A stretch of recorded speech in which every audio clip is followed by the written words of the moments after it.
Bien, on va démarrer cette deuxième session.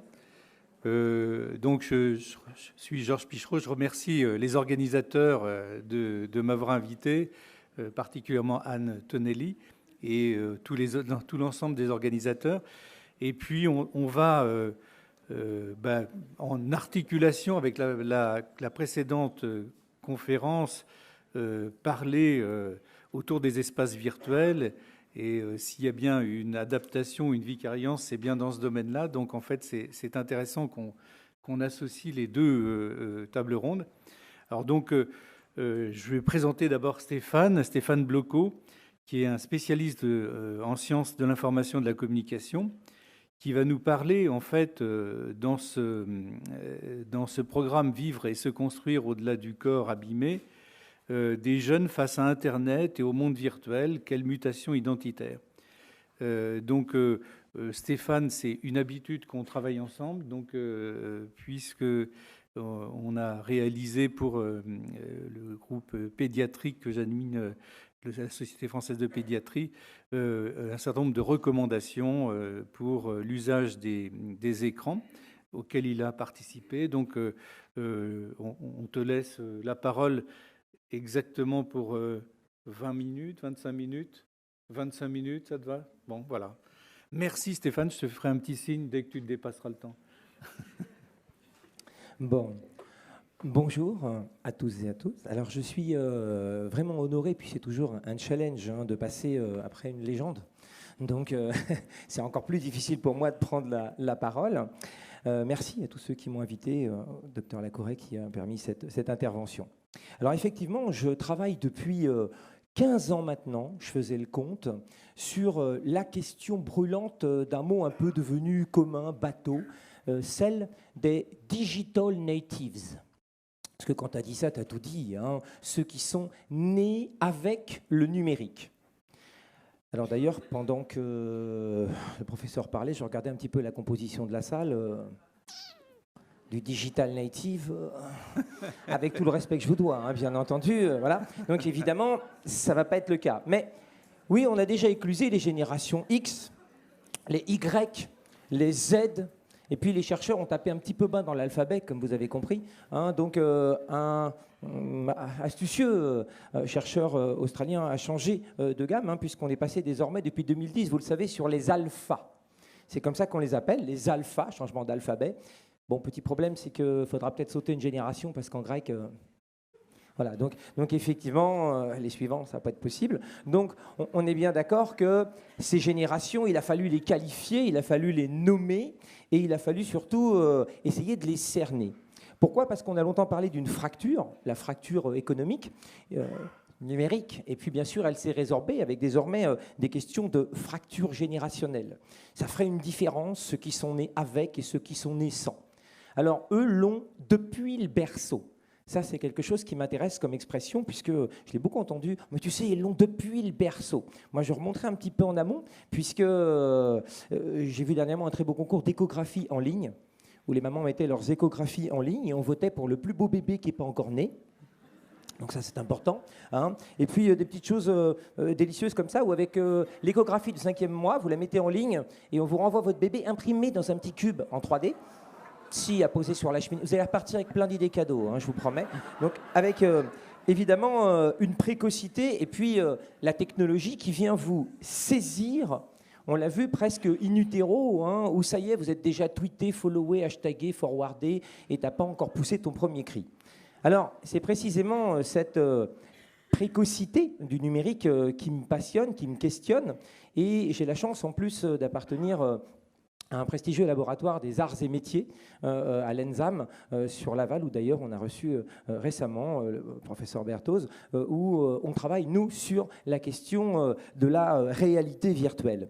Alors, justement, vraiment le gros dossier, réel ou virtuel, c'est une question forte, importante. Vous doutez bien qu'en 25 minutes, c'est impensable. Mais simplement dire que le plus souvent, dans les lieux communs, on oppose le réel et le virtuel. Le réel, c'est le contraire du virtuel.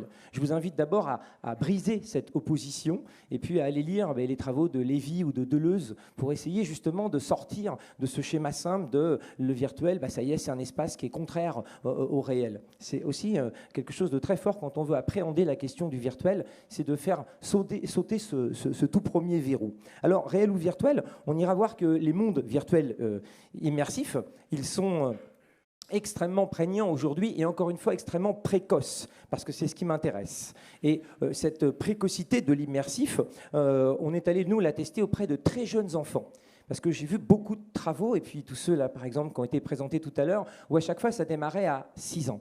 Et c'est vrai que les casques virtuels tridimensionnels, on a tendance à les voir pour des collégiens ou pour des lycéens. Nous, on est allé les mettre sur les yeux des enfants de 5 ans. Donc, on a franchi l'interdit, puisqu'on voulait voir ce qui se passerait avec des tout petits, de très jeunes enfants.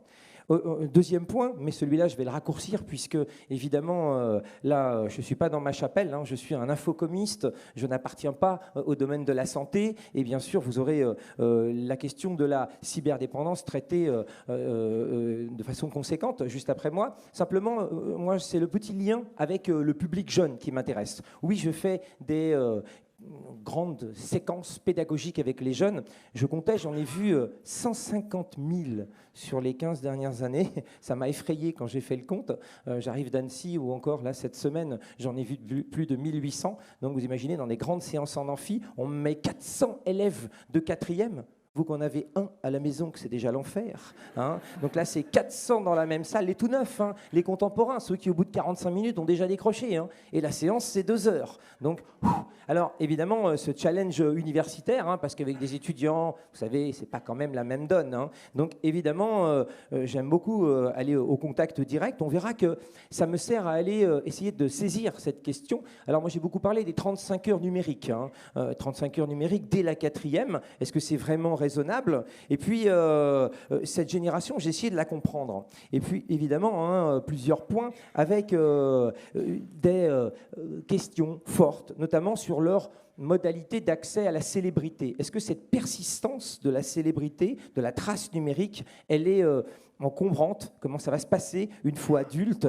On verra aussi qu'ils sont habitués à aller dans des espaces violents et qu'ils s'habituent progressivement, cette forme de banalisation de la violence, elle a certainement des conséquences psychiques que d'autres spécialistes traitent bien plus que moi. Je vous rappelle que moi, ce qui m'intéresse, c'est le rapport à l'outil de communication et pas forcément toutes ces conséquences psy, même si évidemment les travaux interdisciplinaires sont très très intéressants sur ces sujets-là. Enfin, l'idée, puisque je suis à la frontière entre l'éducation et la communication, c'est bien sûr de travailler avec cette question de l'éducation virtuelle, qui pour moi est bien plus vaste que celle de l'éducation au numérique, dont on s'est beaucoup emparé. Numérique et virtuel, pour moi, éduquer au numérique, c'est il clique à gauche, il clique à droite, et puis éventuellement un peu de citoyenneté numérique. Éduquer au virtuel, c'est prendre la mesure justement de l'immatériel et de ses conséquences. Alors, cette éducation au virtuel, elle va commencer très jeune, puisque je voudrais bien savoir dans la salle, qui a au moins une fois mis un casque de réalité virtuelle immersive tridimensionnelle? Levez donc la main. On a un petit 50%, et encore, je suis gentil avec vous. Est-ce que je suis déjà en train de dire que vous avez déjà un métro de retard? Non. Parce que la révolution suivante, ou l'évolution suivante, c'est vous qui voyez, c'est certainement d'aller s'immerger dans ces casques tridimensionnels que beaucoup ont vu comme ça passer devant eux, mais n'ont jamais eu la curiosité ou le temps, tout simplement, en tant qu'adulte. Mais j'ai plein d'autres trucs à faire, d'aller essayer. C'est une expérience inoubliable. Déjà, quand on en a un sur les yeux, on ressemble à rien. Si. Avec un avantage, c'est que tu es moche, mais que tu ne le sais pas. Puisqu'évidemment, tu es complètement pris dans ce monde virtuel. C'est la première à y penser, technologie numérique enfermante.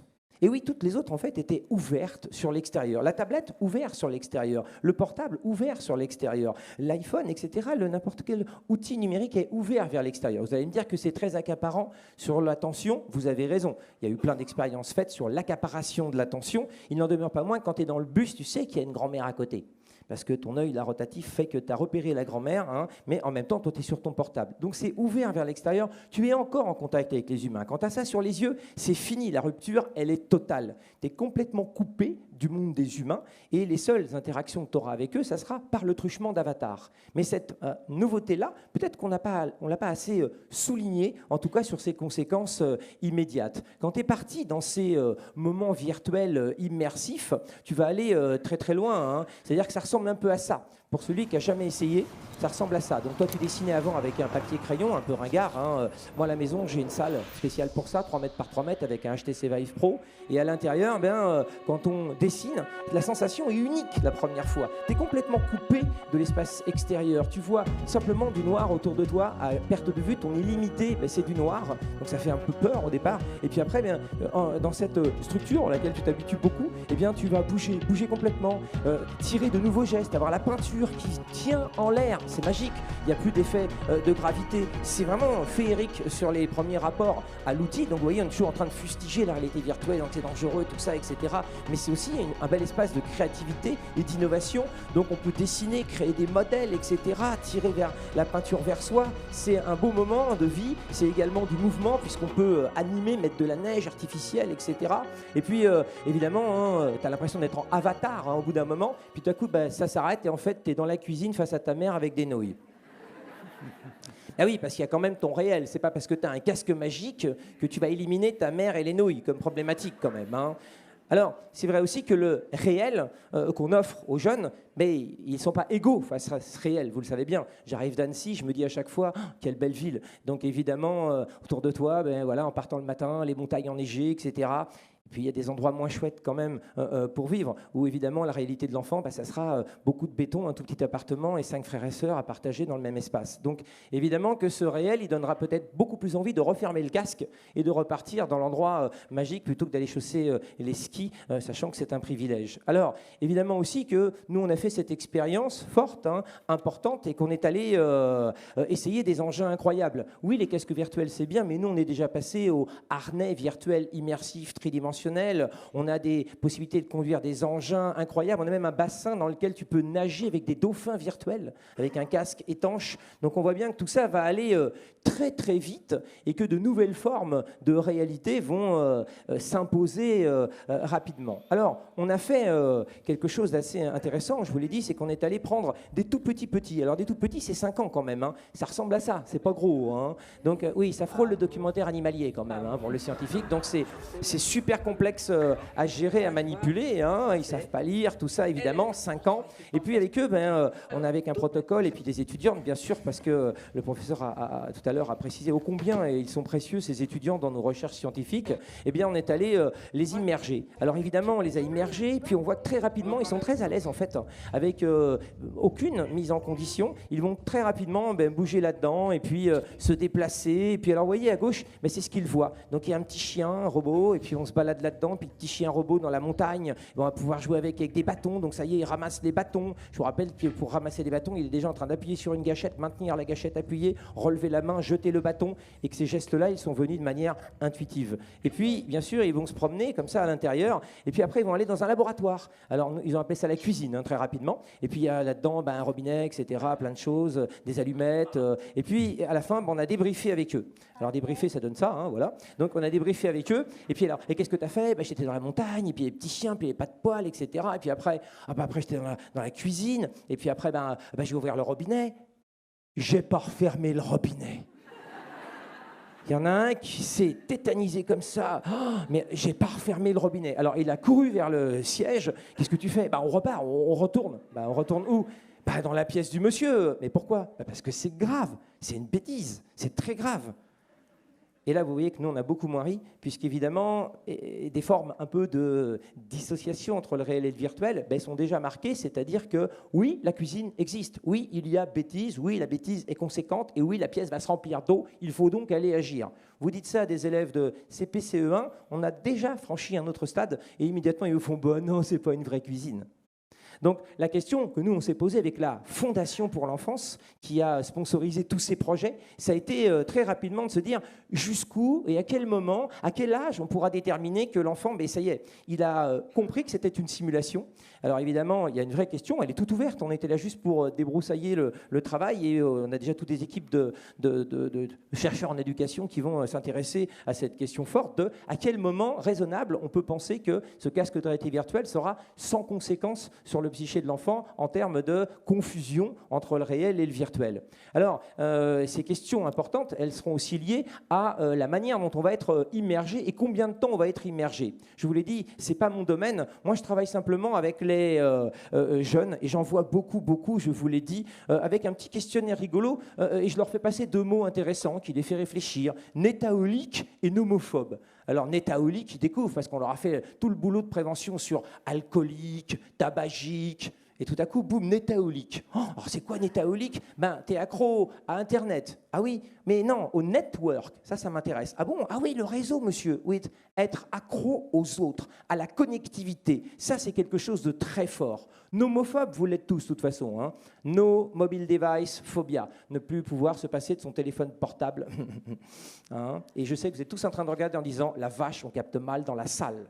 Hein, donc, ça fait déjà un moment que vous paniquez en disant vivement que les textos dégringolent tout à l'heure, hein, parce que ça va être dur à tenir encore. Donc, vous voyez. Alors, très rapidement, moi, je voudrais juste que vous preniez le temps de lire les 8 questions qui sont là, le plus rapidement possible, bien sûr, et de garder en tête votre nombre de oui. Combien de fois vous auriez oui spontanément à ces 8 questions? Ça devrait se terminer. Enfin, pour les littéraires, hein, pour les scientifiques, je peux laisser un peu de temps. Alors, à main levée, on va pouvoir maintenant juste regarder très rapidement ce qui s'est passé dans la salle. Levez la main, les 0 oui. Il y en a quelques-uns quand même, hein, ils existent. Hein. Les 1 oui. Les 2 oui. Et puis on change de population. On attaque les 3 oui. Parce que le problème, c'est que selon le docteur Kimberley Young, déjà en 98, à partir de 3 oui, il y avait déjà un problème. Du coup, il y a les 4 oui qui n'osent plus lever la main. Allez-y, les 4 oui. Est-ce qu'il y aurait du 5? On monte à 6. On va grimper à 7. Et on laisse tomber les 8 parce que sinon tout le monde se retourne en faisant... voilà, donc voilà. Alors, évidemment... Tout est noté de toute façon.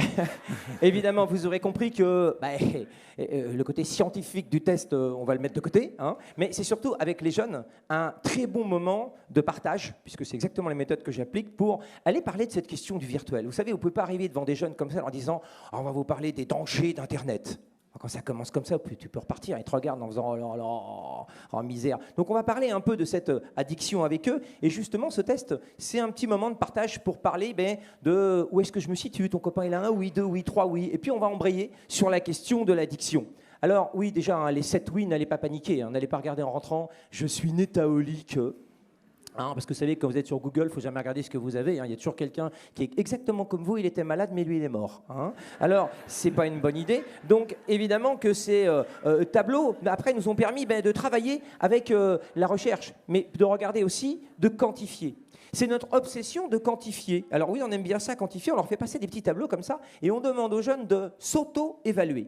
C'est vrai que l'auto-évaluation, on n'est pas allé chercher loin, on s'est aperçu que tous les addictologues faisaient de l'auto-évaluation, tu bois combien, tu fumes combien, et que c'était une sacrée question. Donc l'auto-évaluation, on trouvait ça très chouette, et on a commencé à leur demander de se questionner comme ça sur combien je consomme. Alors ils le font de bon gré, ils comptent. Alors d'habitude quand je suis dans le bus, je fais une demi-heure de machin, puis après j'en fais une demi-heure après, et puis à la fin, mais ils comptent. 2 plus 1 plus 3 plus 2 plus 4 plus 1 plus 2 plus 3 plus 4 plus 1 plus 2 plus 3. Ouf.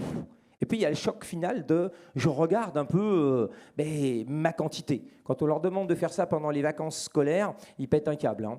Alors évidemment, pendant les vacances scolaires, on a eu des réponses à 60 heures, 70 heures semaine. Et c'est allé très loin, très vite, avec une évolution, puisque en 2010, ça fait à peu près 8 ans, 10 ans qu'on fait ça, on avait les premiers tests en 4e, on retrouvait à peu près dans nos échantillons un élève sur 3 qui déjà était à 30 heures semaine d'activité connectée. On sait aujourd'hui, en 2018, dernier test qu'on a fait, qu'on serait plutôt à 1 sur 2, rendu à 40 heures quasiment. Alors vous allez me dire, c'est énorme, c'est beaucoup, mais on a aujourd'hui des outils merveilleux comme temps d'écran sur l'iPhone, que je vous représente ici, mais qui est vraiment génial pour celui qui a un iPhone. Avec un iPhone, vous activez temps d'écran, et ce produit, il est chouette parce que tous les scientifiques en ont rêvé, avant on faisait ça à la pogne. Là au moins, tu as un calcul en temps réel du temps que tu passes actif derrière ces réseaux. Alors très rapidement, on a pris des élèves un peu au hasard, nous comme ça, tac, tac, tac, et puis après on a dit qu'on allait se le faire sérieusement. Vous voyez les 4 derniers que j'ai interceptés cette semaine, là, spontanément, qui m'ont dit « Attendez monsieur, moi je l'ai installé, bam !» J'ai regardé, ici j'avais déjà du 51 heures semaine en 4e, avec un petit 24 heures d'Instagram, j'avais du 15 heures d'Instagram ici et 49 heures pour ce sujet-là. Donc vous le voyez, pour nous en tout cas, de notre fenêtre d'infocomiste, ça fait beaucoup. Ça fait beaucoup de temps passé derrière Internet et évidemment, avec une conséquence, c'est que les réseaux sociaux en absorbent une bonne partie. Pour terminer, j'ai simplement vous expliquer quelques conséquences. Les conséquences, c'est que votre identité numérique, elle va être immédiatement impactée. Pourquoi ? Parce que si vous êtes une jeune fille, et vous avez ici, un profil. Le profil d'ici, je suis rentré dedans et je sais quoi ? Je sais par exemple toute la vie de cette jeune fille. Je vais aller à l'intérieur, je vais activer ses réseaux, je vais regarder un petit peu ce qu'elle fait. Je sais qu'elle fait de la gym, je sais qu'elle fait du cheval. Vous voyez, c'est extrêmement personnel. Et puis quand c'est un garçon, c'est pire que ça. Parce qu'à l'intérieur des comptes de garçons, je vais trouver quoi ? Je vais trouver des trucs sympas. Oh, des bêtises de garçons. Où ils font un petit peu de bateau avec des amis. Donc, évidemment, une photo comme ça, elle va peser cher. Elle va coûter cher. Elle va coûter cher, imaginez où ? Devant un DRH. Parce qu'évidemment, le DRH, lui, va activer un petit outil très chouette qui s'appelle WebMe. Alors, WebMe, c'est très sympa. Je pense que vous irez tout à l'heure. C'est qu'avec WebMe, ici, vous allez pouvoir, par exemple, travailler sur votre réputation. Je vous encourage à surveiller cette réputation comme je le fais avec les jeunes. WebMe, vous mettez votre nom et votre prénom dedans, vous appuyez, il va aller fouiller tout ce qu'on dit sur vous, tout ce que vous avez publié, posté, etc. On va prendre quelqu'un dans la salle au hasard. Non, on va pas faire ça. Voilà.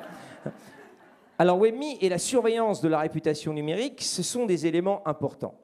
Pour terminer mon propos, juste un dernier point. Je regardais, je suis à 24 minutes. Laisse-moi mes 5 minutes et promis, on fera le cours pour les questions. Je voulais simplement dire que leur réputation, ils vont enfin aller la mettre à mal. Ils vont la mettre à mal dans des espaces qui posent problème. Et que ces espaces qui posent problème, la plupart du temps, ce sont des espaces de téléchargement illégaux. Oui, ils ont une réputation, oui, les DRH vont aller la voir, mais oui, évidemment, les espaces virtuels de téléchargement vont poser problème. Là-dedans, ils vont chercher un petit peu de tout, Shakira, Rihanna, etc. Et cette réputation, petit à petit, ils vont la mettre à mal, puisque les espaces de téléchargement illégaux, on ne peut pas les contrôler, puisqu'ils sont illégaux, par essence. À l'intérieur, il y a un petit peu de tout. Alors, j'ai mis du Bruel, on m'a dit que ce n'est pas des natifs du numérique. Donc, il y a du Bruel, tout le Bruel. Vous avez le pack office, pas de problème. Vous voulez Avatar, téléchargez-le, c'est sympa, c'est le film que vous avez raté à la télé. Vous mettez porno au passage. Vous verrez, vous avez tout ce qu'il faut. Urologie, scatologie, violence sur femme, étouffement, crachat, batte de baseball, enfin tout ce qu'il faut pour s'éclater sexuellement. Et au même moment, vous avez les Barbapapa. Et puis tous les Walt Disney. Donc la problématique du téléchargement illégal, c'est qu'à l'intérieur, il y a tout et un peu tout ce qu'on veut. Alors j'ai pris un petit truc rigolo pour terminer. Je vous ai pris un truc qui a été trouvé dans les réseaux. C'est un jeu vidéo sympa, c'est un simulateur de viol. Donc à l'intérieur de ce simulateur de viol, vous avez joué à apprendre à violer. Alors justement, on disait que le jeu vidéo était structurant et puis qu'on allait se projeter dans son avatar. Donc là aussi, il y a eu des études faites sur des Japonais qui montrent que quand on est projeté à l'intérieur de ce jeu vidéo d'ordre du manga, on va être dans l'action. C'est-à-dire que là, c'est moi qui souffle sur la jupe de la fille. C'est très différent puisque je suis en train de mener l'action. Ce n'est pas un film porno. C'est-à-dire que je suis en train ici de piloter cette femme. La femme qui est ici, c'est moi qui vais la faire monter dans le train. C'est moi qui vais prendre ses fesses parce que c'est plus joli cambré. Et puis ici, c'est moi qui, avec ma main virtuelle, vais écraser sa poitrine. À gauche, c'est la jauge d'excitation de la femme. Plus on la frappe, plus on l'excite, plus on la violente, plus ça lui plaît, bien entendu. Vous doutez bien qu'après ces moments-là, je ne peux pas vous quitter comme ça et que je vais simplement terminer en vous proposant les 3 pistes que nous prenons avec l'équipe de recherche. 3 pistes pour justement essayer de remédier à cette problématique du mésusage du numérique. Parce que oui, je sais, j'ai fait une conférence anxiogène, c'était volontaire, vous vous doutez bien, pour justement laisser la part libre derrière à l'intervenant suivant. Donc évidemment, moi ce qui m'intéresse, c'est de développer et d'encourager la veille parentale numérique. Je pense que ça doit être fait à l'échelle nationale. Aider les parents à connaître les outils numériques et surtout les usages juvéniles. Que font-ils dans leur chambre? Y a-t-il moyen d'avoir un dispositif national de prévention, d'études des comportements juvéniles? Il faut que les parents aillent à la rencontre du virtuel. Ce n'est pas normal que dans les conférences, j'ai 9 élèves sur 10 de 6e qui a déjà mis le casque virtuel et le soir, j'ai les parents et c'est 1 ou 2 sur 10 qui l'a essayé. Comment vont-ils faire pour le contrôler, le limiter, l'interdire s'ils n'ont même pas la connaissance de l'outil ou pas fait l'effort d'aller vers l'outil? Et puis, il va falloir aussi accentuer le contrôle. Oui, les petits outils aujourd'hui à disposition, notamment temps d'écran, eh bien, ils proposent des outils de limitation. On voit bien que le numérique, il grignote inlassablement tout l'espace disponible de l'enfant. C'est intéressant aussi, comme temps d'écran, de mettre une limite et de dire on va établir un contrat ensemble. Ce contrat, c'est 3 heures de ton Snapchat ou de ton Instagram, et puis ton crédit se décharge. Et puis, eh bien, il faudra attendre la semaine prochaine pour en faire. Donc, contrôler, limiter, raisonner, aider à raisonner, je pense que c'est intéressant, avec des dispositifs de vigilance numérique à distance. Je n'ai malheureusement pas le temps d'en parler, on pourra le faire pendant les questions. Et puis, la toute dernière question, c'est l'interdiction. Interdire si nécessaire, là aussi, je pense qu'on est un peu dans le défaut du non. Ce n'est pas moi qui fais ça, c'est un collègue qui s'appelle Renaud Etier, et il est passionnant, c'est un philosophe de l'éducation. Il travaille sur l'autorité numérique, c'est-à-dire c'est quoi l'autorité à l'heure de la parentalité numérique, et comment justement on peut se positionner sans recevoir un « je sais pas quoi faire » dès qu'on a coupé la tablette ou coupé l'outil numérique. C'est évident que le « je sais pas quoi faire », c'est une demande et c'est un cri vers les parents pour dire « occupe-toi de moi », toi qui m'as avant placé derrière l'outil numérique comme une nounou. Merci.